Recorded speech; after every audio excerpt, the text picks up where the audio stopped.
saudara jemaat Tuhan dimanapun berada, mari kita siapkan roh, jiwa, dan tubuh kita masuk ke hadirat-Nya melalui pujian dan penyembahan. Saya undang kita semua bangkit berdiri. Pertolongan kita adalah dalam nama Tuhan yang menciptakan langit dan bumi, yang memelihara kesetiaan sampai selama-lamanya dan yang tidak pernah meninggalkan pekerjaan tangannya. Kasih, karunia, dan damai sejahteranya mengalir atas saudara sekalian sepanjang ibadah ini dari awal hingga akhirnya.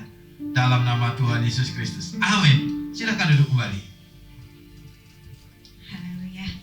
Tetap dalam hadirat Tuhan, Bapak Ibu. Kita mau memberikan yang terbaik.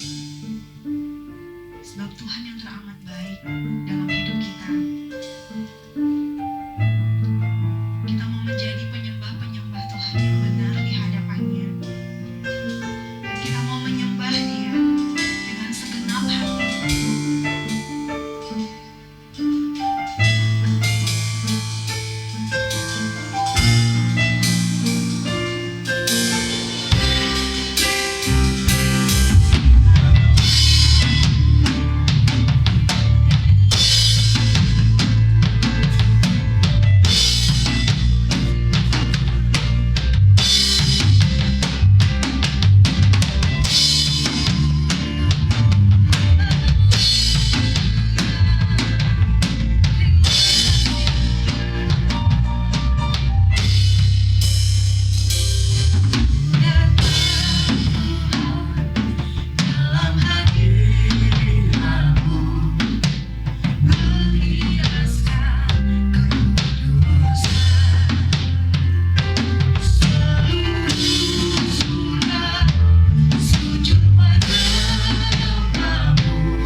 hidup kami Tuhan.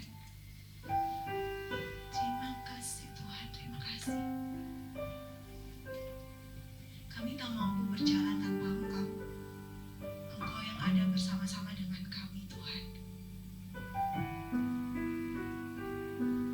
Dan saat siang hari ini kami mau dibentuk oleh firman-Mu Tuhan, menjadi bejana yang indah.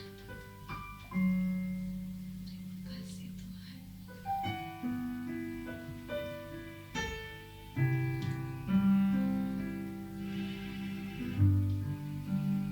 Terima kasih Tuhan.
Yesus.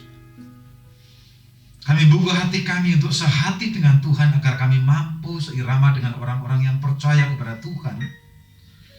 Karena di dalam Kristus ada nasihat, di dalam Kristus ada penghiburan kasih, persekutuan roh. Di dalam Kristus ada kasih mesra, dan di dalam Kristus Yesus ada belas kasihan. Itulah sebabnya kali ini kami buka hati kami untuk Roh Kudus berkarya dalam kehidupan kami. Berbicaralah kepada kami Tuhan. Kami mau mendengar dengan baik, dan kami perlu pengurapan Roh Kudus agar kami mampu melakukan dengan setia, sehingga setiap berkat Tuhan yang Engkau janjikan kepada kami datang kepada kami dan menjadi bagian di dalam kehidupan kami. Dalam nama Tuhan Yesus, haleluya, amin. Terima kasih tim worshiper.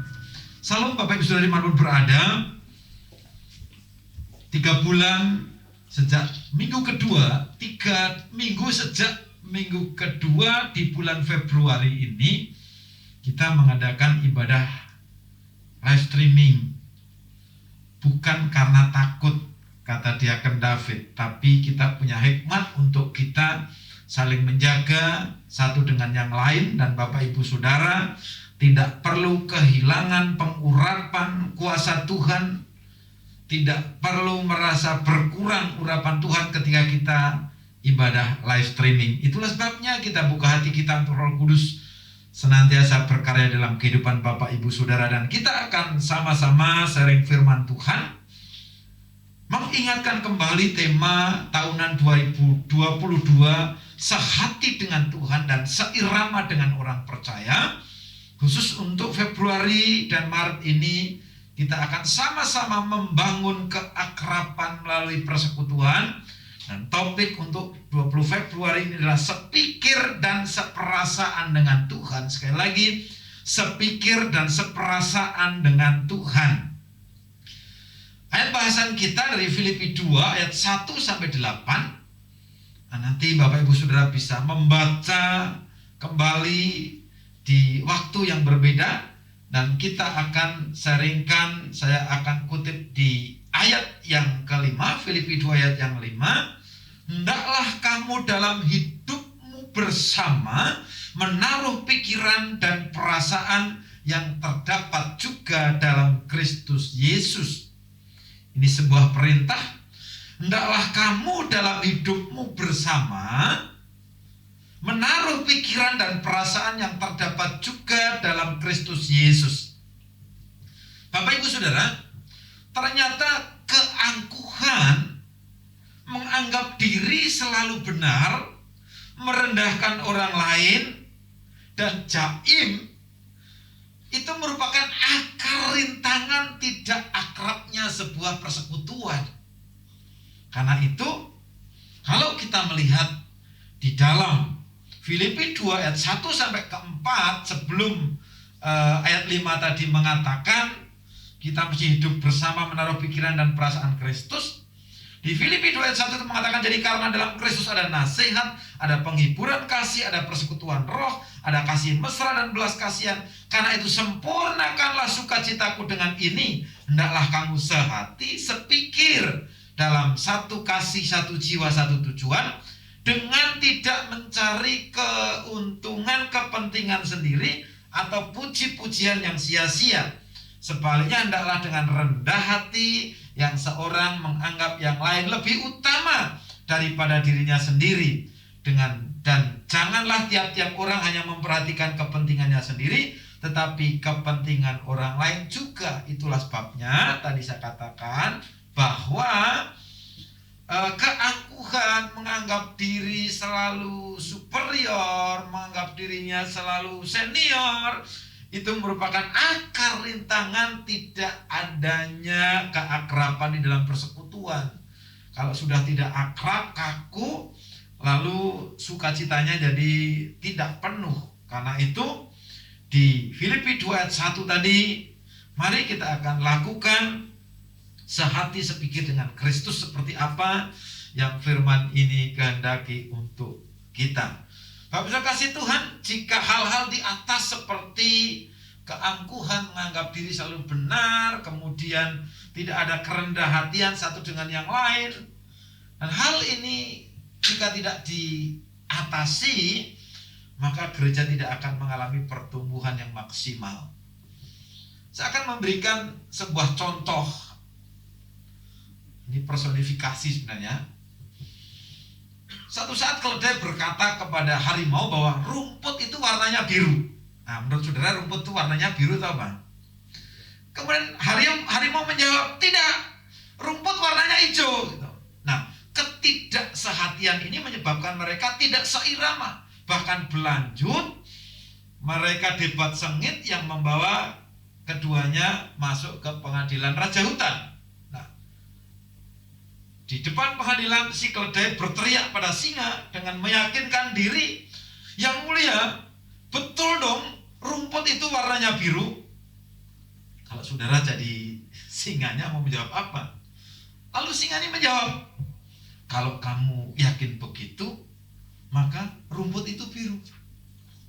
Si keledai akhirnya menunjuk pada harimau sambil memaki bahwa si harimau ini baginda, dia tidak setuju dengan saya. Dia menentang dan menjengkelkan saya, karena itu hukumlah harimau ini. Akhirnya singa memberikan hukuman pada harimau untuk tidak mengaum selama 3 hari. Kemudian keledai pergi dengan rasa puas sambil berseru berulang-ulang, rumput warnanya biru, rumput warnanya biru, rumput warnanya biru. Ini saya jadi ingat ada seorang ahli gitu, orang pemerintahan katakan, hati-hati, ketidakbenaran itu jika diulang-ulang, itu baik di gereja maupun apalagi di luar gereja, itu seakan-akan menjadi sebuah kebenaran. Ini yang terjadi pada keledai ini. Dia dengan puasnya sambil berkatakan, rumput warnanya biru, rumput warnanya biru. Nah, Bapak Saudara kasih Tuhan, kemudian harimau itu bertanya kepada singa, Raja, bukankah Paduka tahu bahwa rumput itu berwarna hijau gitu? Singa jawabnya gimana? Dia menjawab, iya saya tahu. Lalu ada masalah buat lo gitu. Kalau bahasanya Angga kan begitu, ada masalah buat lo gitu. Nah, kemudian kalau raja tahu bahwa rumput warnanya hijau, kenapa saya dihukum? Itu pertanyaan si harimau. Singanya menjawab, hukuman itu tidak ada kaitannya dengan warna rumput hijau atau biru. Lalu kenapa saya dihukum? Pertanyaan harimau. Singanya menjawab, pertama, kamu dihukum karena kebodohanmu. Masa hewan secerdas kamu ngapain membuang waktu berdebat dengan si bodoh yang suka memaksakan kehendaknya supaya diakui? Jadi keledai itu mewakili orang yang auban, keras kepala, yang suka memaksakan kehendaknya. Kalau salah atau benar, pokoknya kalau sudah pokoknya dan diakui banyak orang, wah, dia akan menganggap dirinya benar. Yang kedua, singa ini menjawab, parahnya lagi, kamu mengganggu aku hanya untuk minta pembenaran sesuatu yang sudah kamu ketahui kebenarannya. Jadi dalam kisah ini, mari kita jangan buang-buang waktu untuk sesuatu yang tidak ada gunanya. Apalagi firman Tuhan itu sudah benar, ya dan amin. Lalu kita debat ke sono kemari, tapi kita tidak bisa menunjukkan keteladanan hidup. Setidaknya dengan hidup akrab, rukun satu dengan yang lain, itu cukup. Nah, lalu bagaimana kita harus bersikap? Ikuti teladan Yesus yang tercantum dalam Filipi 2 ayat 5 tadi, yang mengajak kepada kita, hendaklah kamu dalam hidupmu bersama menaruh pikiran dan perasaan yang terdapat juga di dalam Kristus Yesus. Pikiran dan perasaan seperti apa yang Yesus berikan kepada kita? Apa yang harus kita taruh di dalam pikiran dan perasaan kita? Yang pertama, teladan Kristuslah yang menjadi acuan untuk keakraban di dalam persekutuan. Nah, keteladanan Kristus ini adalah pengosongan dirinya. Yang kedua, dalam sepanjang hidup dan masa pelayanannya selama 3,5 tahun di bumi, Yesus yang sekalipun adalah Allah yang sejati tidak menganggap kesetaraan dengan Allah itu sebagai milik yang harus dipertahankan. Ayat 6. Yang ketiga, Kristus menjadi sama dengan manusia, bahkan dalam rupa seorang hamba. Yang keempat, bahkan bukan hanya mengosongkan diri, tetapi ia melangkah lebih rendah lagi menjadi seorang hamba. Yang kelima, bahkan Yesus mati menanggung penderitaan dan menanggung malu yang paling dalam. Karena hukuman salib waktu itu hanyalah untuk para penjahat yang kesalahannya tidak bisa diampuni. Nah, Yesus bela-belain kita orang yang percaya kepada Dia sampai sedemikian rupa. Jadi kali ini Bapak Ibu Saudara yang kasih Tuhan, jika kita ingin memenangkan orang-orang bagi Tuhan, teladanilah apa yang Kristus lakukan untuk kita. Ada contoh pengosongan diri. Saya berpikir contoh pengosongan diri yang paling sederhana itu apa ya? Usia saya bukan tergolong muda lagi lah, sekalipun belum tua, 50 lebih dikit. Nah, tapi saya terbeban untuk pertumbuhan rohani anak-anak usia teens, anak belasan tahun. Kenapa? Karena di usia-usia itu saya tidak mendapatkan pendampingan dari para mentor, sehingga saya otodidak baca buku-buku sendiri. Ya kalau ketemunya buku-buku rohani, baca buku rohani. Karena waktu itu buku belum banyak seperti sekarang, ya. Kadang-kadang ada yang nyodor-nyodorin gambar, gambarnya Nick Carter, ya. Nick Carter itu sebenarnya buku Furno zaman dulu gitu. Tapi untung saja saya kan nggak ngerti ini buku apa, gambar apa. Saya tidak tertarik karena saya didasari dengan cerita sekolah minggu. Lalu saya lebih suka gambar-gambar yang robekan-robekan angka 1, 2, perjalanan Paulus, perjalanan Petrus, segala macam seperti itu. Itu fungsinya ketika kita dibekali dengan sekolah minggu. Nah, kemudian saya berusaha berkomunikasi dengan mereka. Dan semalam itu ngumpul ada 10 anak. Dalam hal ini ketika saya usia sudah tidak begitu muda lagi, saya harus ketemu anak-anak yang kemarin ada yang kelas 6 sampai kelas 9. Nah, dalam hal ini saya harus belajar mengosongkan diri. Mengosongkan diri tidak sehebat seperti Yesus mesti mati di kayu salib, itu bukan.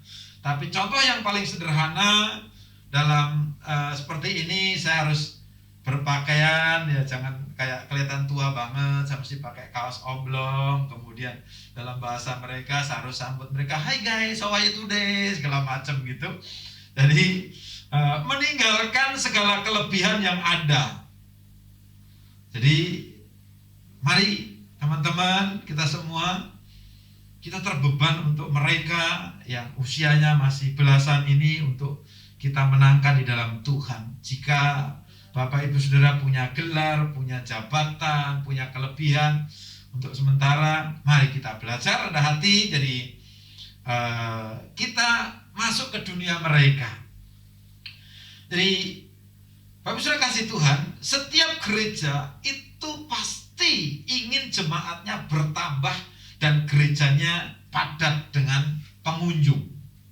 Tetapi kali ini saya akan sampaikan kepada kita semua, jangan kaget.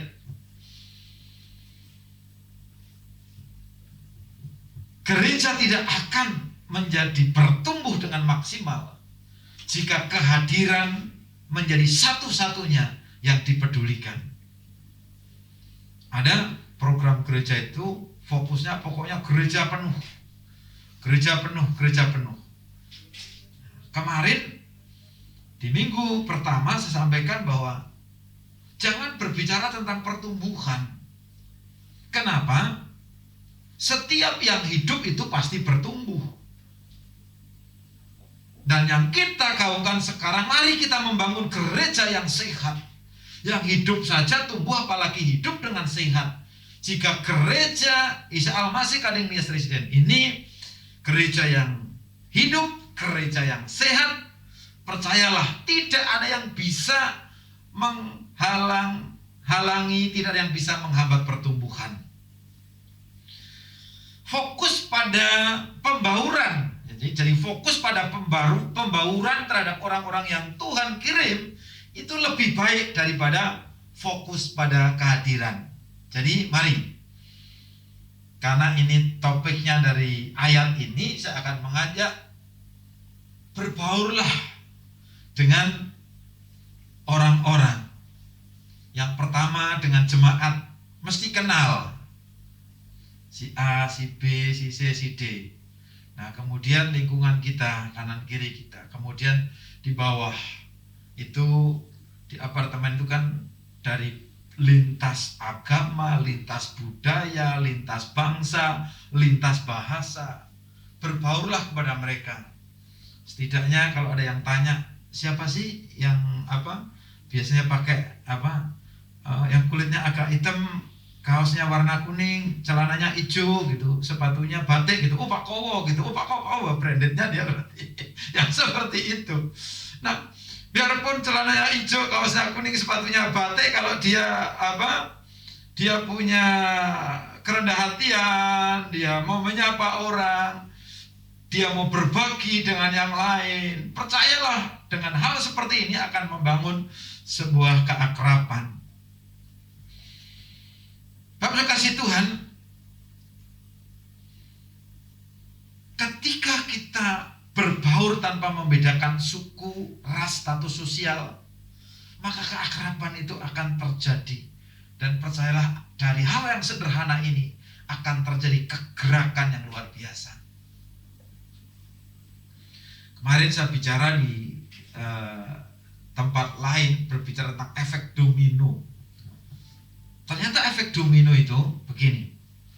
Ketika satu lembar kartu domino itu ketika dijajar dalam jumlah tertentu, ketika yang paling belakang itu didorong, maka dorongan terakhir itu bisa menghasilkan 100 kali tekanan, 100 kali tenaga dari yang pertama ini.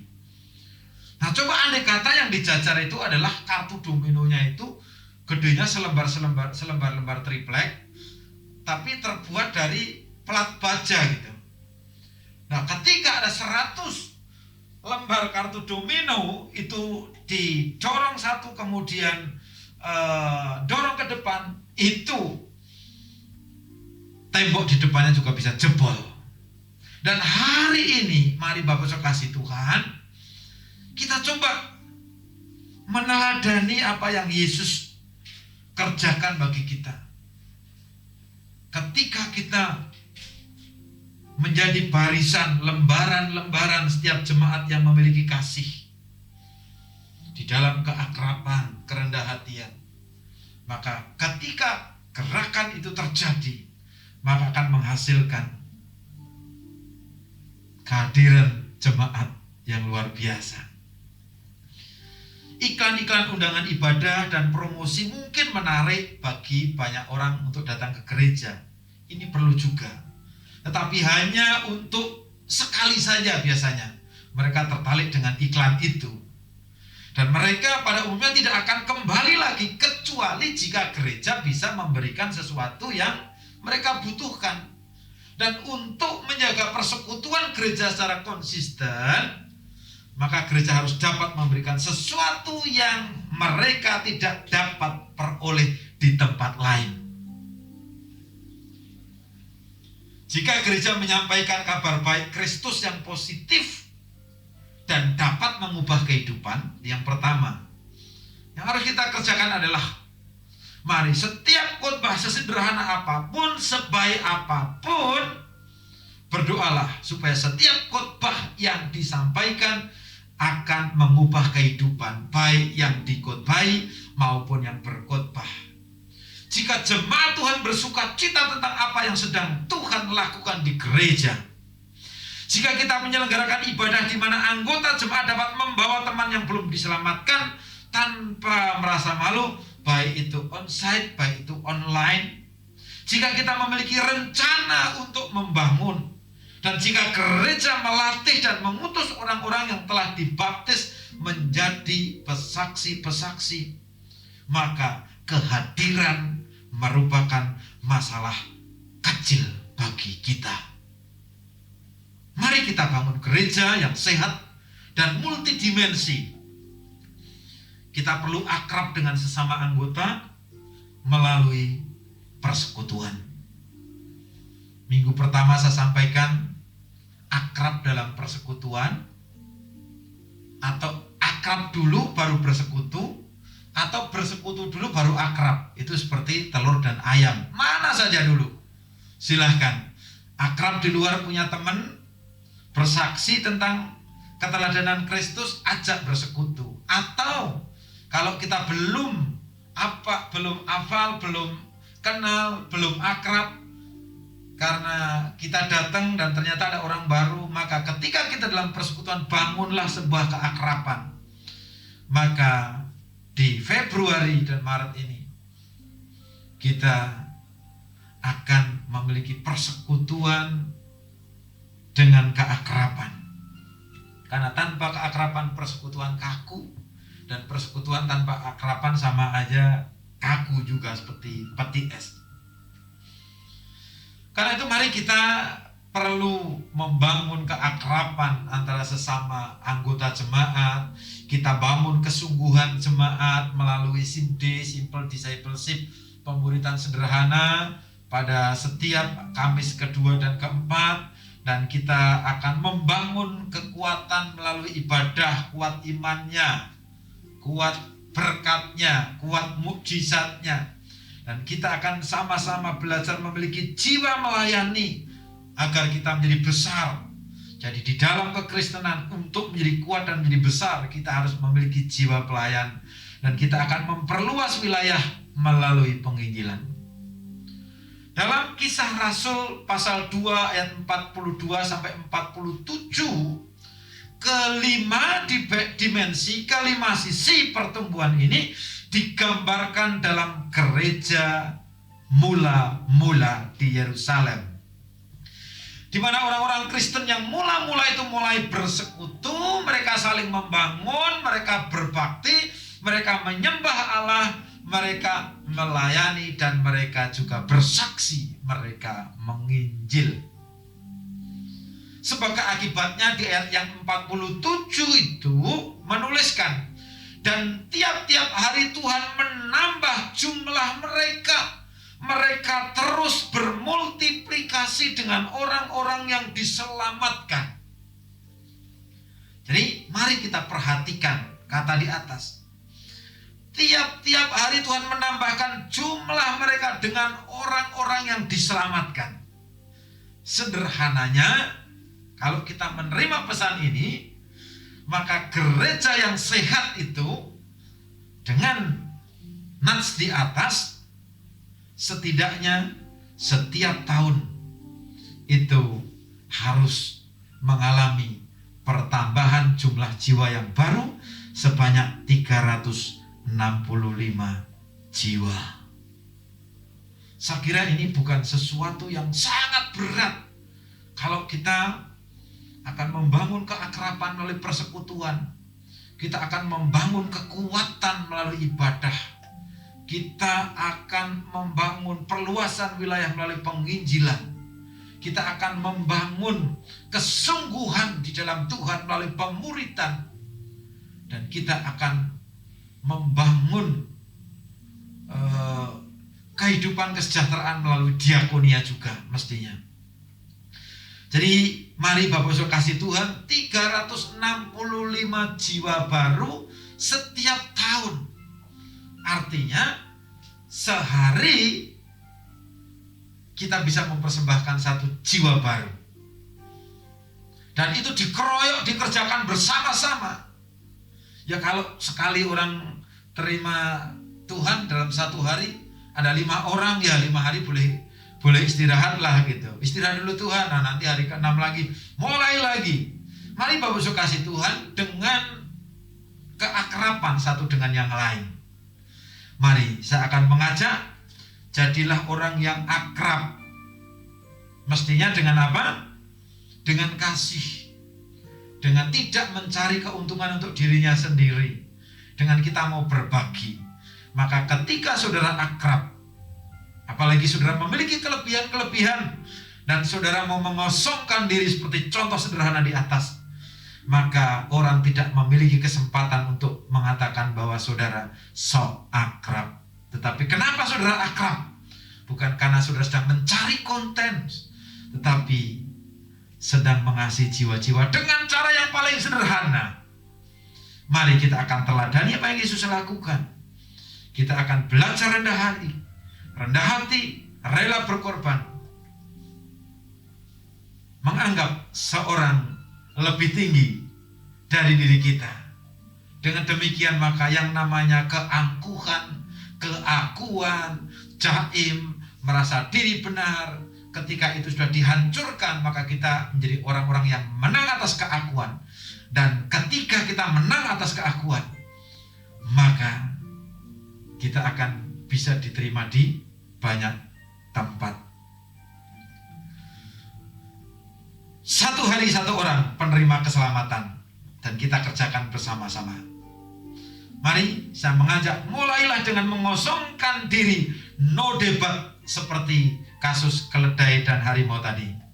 Dan peluang besar akan kita terima. Mari kita akan mempersembahkan, mempresentasikan, merefleksikan kasih Tuhan di dalam kehidupan kita melalui kehidupan keteladanan kepada Kristus, dan kita akan membangun keakraban supaya persekutuan kita kuat, dan berikutnya kita akan membangun yang lain, 4 dimensi yang lain, sehingga kita menjadi gereja yang hidup, gereja yang sehat, gereja yang bertumbuh, dan gereja yang berbuah. Dari mana akan mulai? Dari saudara pribadi per pribadi, dari saudara pribadi per pribadi yang membangun sebuah persekutuan dengan keakraban, yang memiliki kesungguhan karena pemuritan di dalam Kristus. Tuhan Yesus memberkati. Selamat menyapa satu dengan yang lain, sehingga sapaan saudara akan menghasilkan keakraban, dan keakraban saudara akan menghasilkan persekutuan, dan persekutuan saudara menjadi persekutuan yang akrab. Nama Tuhan dipermuliakan, dan orang-orang akan datang mencari Tuhan karena menyaksikan, mendengar, dan merasakan keteladanan Kristus di dalam hidup saudara. Tuhan memberkati. Kita berdoa. Tuhan Yesus, terima kasih. Hari ini kami mengucap syukur kami boleh belajar untuk membawa hidup kami sebagai orang yang menang atas keakuan. Kami mau belajar mengosongkan diri kami. Kami mau belajar rendah hati. Kami mau belajar lemah lembut. Kami mau belajar saling menerima satu dengan yang lain. Sesederhana apapun yang kami lakukan Tuhan, biarlah ini boleh memuliakan nama Tuhan, menjadi berkat bagi orang-orang di sekeliling kami, dan hidup kami dilayakkan sebagai persembahan yang hidup, kudus, dan berkenan kepada Tuhan. Berkat Tuhan mengalir atas kami semua. Berkati kami dengan damai sejahtera dan sukacita oleh Roh Kudus, sehingga kami dari hal yang sederhana kami mampu memberikan senyum satu dengan yang lain dengan hati yang tulus. Kami mampu menyapa orang lain seperti Tuhan menyapa kami. Kami mampu menerima orang lain seperti Tuhan menerima kami. Kami mampu mengampuni orang lain seperti Tuhan mengampuni kami. Dan kami mampu berbagi sebagaimana Tuhan berbagi kepada kami. Terima kasih Bapa di surga. Jadilah kami dalam persekutuan dengan Tuhan tidak pernah sia-sia. Berkat Tuhan mengalir atas seluruh jemaat Tuhan. Dan kami terima berkat-Mu dalam nama Tuhan Yesus Kristus. Amin. Tuhan Yesus memberkati.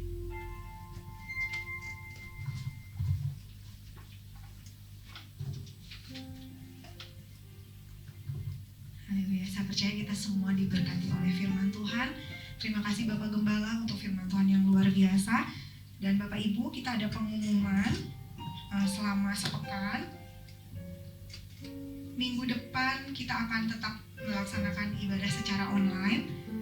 Kiranya Bapak Ibu tetap mengikuti ibadah dengan tertib juga di rumah, meskipun di rumah kita duduk diam, mempersiapkan selama 1 jam beribadah bersama dengan keluarga. Dan setiap Kamis kedua dan keempat ada SIM Day yang nanti linknya juga akan diumumkan di grup WA. Kemudian untuk ibadah wanita Ester di Jumat kedua dan keempat juga kembali dilaksanakan secara online melalui Zoom. Dan untuk hari Sabtu ada doa pagi jam 6 pagi. Mari saya mengundang bagi Bapak Ibu dan juga teman-teman rekan-rekan sepelayanan untuk bergabung melalui dalam ibadah doa di hari Sabtu jam 6 pagi, dan juga Bapak Ibu boleh bergabung bersama-sama membangun hubungan yang intim dengan Tuhan melalui doa. Dan untuk persembahan Bapak Ibu boleh membawa melalui rekening gereja di nomor 4133068689 atas nama Gia Kelapa Gading. Demikian pengumuman, dan kita akan mengakhiri ibadah kita saat siang hari ini. Saya mengundang Bapak Gembala menutup kita dalam doa. Bapak bisa kasih Tuhan, kita mengucap syukur sekalipun terus kita dicekam oleh serangan Omikron. Hidup kita tidak ditentukan oleh situasi dan kondisi, tapi oleh kemurahan Tuhan, oleh anugerah Tuhan, oleh proteksi darah Yesus. Tapi kita juga harus cerdik seperti ular dan tulus seperti merpati. Jangan bodoh, jangan kita mati karena Omikron, karena kita tidak mau prokes. Karena itu mari kita membangun satu dengan yang lain. Masalah rohani kita serahkan penuh kepada Tuhan melalui pujian penyembahan, jadi pelaku firman. Tapi urusan tubuh ini juga, kalau orang bisa lemah melalui Omikron, kita juga harus ikut aturan pemerintah dengan tetap berapa M? 5M. Puji Tuhan, mari kita akan akhiri ibadah kita. Saya undang kita semua bangkit berdiri. Terima kasih Bapa di surga, hari ini Engkau menggenapi firman-Mu, karena kami bersekutu dalam nama Yesus dan Engkau hadir di tengah-tengah kami. Kehadiran Tuhan senantiasa berperubahan yang baik, lebih baik dan paling baik dalam kehidupan kami. Itulah sebabnya kami terus menanti-nantikan perkenanan Tuhan. Kami terus mencari wajah Tuhan dalam setiap kesempatan. Dan sekalipun di bulan Februari ini kami baru bisa ibadah dalam live streaming melalui link YouTube Tuhan, tapi kami percaya bahwa kemurahan Tuhan, berkat Tuhan, pengurapan Tuhan tidak berkurang atas kami. Karena itu kiranya berkat Tuhan mengalir ke seluruh jemaat Tuhan. Diberkatilah Bapak Ibu Saudara di dalam pekerjaanmu, di dalam bisnismu, dalam rumah tanggamu. Diberkatilah engkau dalam kesehatanmu, diberkatilah engkau dalam kerohanianmu, diberkatilah engkau dalam persaudaraanmu. Bahkan kiranya Tuhan berkenan memberikan terobosan-terobosan yang baru. Berkati Tuhan bangsa dan negara kami Indonesia. Berkati para pemimpin yang takut akan Tuhan. Menjauhkan kami dari perpecahan dalam bentuk apapun. Kami juga berdoa untuk penginjilan dimanapun terjadi. Ketika kami berdoa saat ini, biar akhirnya sedang terjadi, ada orang-orang yang menerima keselamatan dari Tuhan. Dan sebentar kami akan lanjutkan aktivitas kami. Penyertaan Tuhan itu cukup bagi kami, karena bersama dengan Yesus kami dimampukan melakukan perkara-perkara yang tidak mampu kami lakukan. Dan layakkan kami menerima berkat-Mu Tuhan. Karena itu kami buka hati kami angkat tangan kami. Mari Bapak Ibu Saudara kasih Tuhan, kita terima berkat-Nya. Tuhan memberkati-Mu dan Tuhan melindungi-Mu. Tuhan menyinari-Mu dengan wajah-Nya dan Tuhan memberikan-Mu kasih karunia. Tuhan menghadapkan wajah-Nya kepadamu dan Tuhan memberikan-Mu damai sejahtera. Terimalah berkat besar ini dengan rasa hormat dan ucapan syukur. Kita terima dalam nama Tuhan Yesus Kristus, Gembala yang agung. Amin.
Amin. Ibadah telah selesai. Tuhan Yesus memberkati. Selamat beraktivitas.